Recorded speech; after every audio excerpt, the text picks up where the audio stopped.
हजरत ईसा अलैहिस्सलाम एक कब्र के पास से गुजरे तो अजाब हो रहा था, चंद घंटों के बाद गुजरे तो वहीं रहमतों का नुज़ूल हो रहा था। हजरत ईसा अर्ज़ करने लगे, मौला मेरी मजाल नहीं मैं पूछूं, चंद घंटे पहले यहाँ अजाब था, अब यहीं करम हो रहा है। अल्लाह अब इसने कोई नेक अमल किया तो है नहीं, कब्र में तो अमल खत्म हो जाता है, इतना करम कैसे?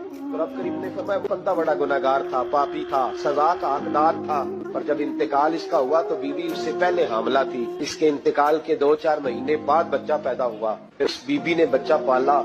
आज 4.5 साल का बच्चा मकतब गया है, उस्ताद ने बिस्मिल्लाह शरीफ पढ़ाई है, इसके बच्चे ने तोतली जुबान पे कहा बिस्मिल्लाहिर्रहमानिर्रहीम।